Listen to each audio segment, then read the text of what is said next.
This is part of the Breakwater Inspection team, or Breakwater Assessment Team inspections. It's a team consisting of members from Detroit District, Chicago District, and Buffalo District, comprising the 3 Great Lakes districts of LRD. The team gets together annually, choosing different harbors within the districts, with the target of applying a uniform assessment criteria to all structures. All of this feeds back into funding prioritization, structure repair prioritization, and by having everybody involved, uniform decisions can be applied to all districts across the Great Lakes.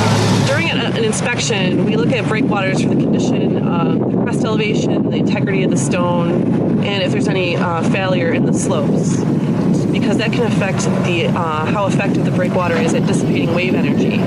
Well, it also helps because we also look at the quality of the material that we use. And if we've had experiences where sometimes we may have, if we don't use the proper material, it might not hold up against the wave action and ice that we get on Lake Erie. So that's important that we buy high quality, durable material. So that's another reason we come out and in person and look at the project. Well, I'm Jerlyn Hines. I am a coastal engineer with the Buffalo District. Today I am with the Breakwater Assessment Team inspecting the Buffalo Harbor structures as a photographer. And I am taking photographs of the existing conditions of the structure, as well as focusing on any critical sections that look like it's deteriorated significantly.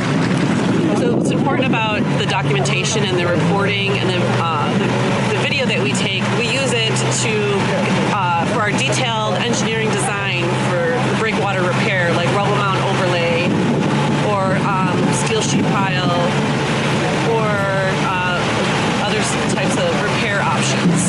So we use that to kind of refine our designs because we have that real world record of what's really out there, and we're not just relying on we're not just relying on aerial photographs and things like that. When we go out and walk on the breakwaters, we're looking for any drastic changes in crest elevation, any wide gaps or voids in the structure. Oftentimes, breakwaters, the interior is a smaller stone and it gets washed out sometimes, and that can cause the crest to lower and other structural abnormalities. So you can actually look for those when we walk the structure. I love the Great Lakes. I honestly have a passion for working on the Great Lakes. I think it goes back to also the environmental aspect. I think it's very interesting that we had the Clean Water Act came about in 1972, and I think that really was a pivotal point for people recognize the Great Lakes is a resource, and it's 20% of the world's fresh water, and it's amazing.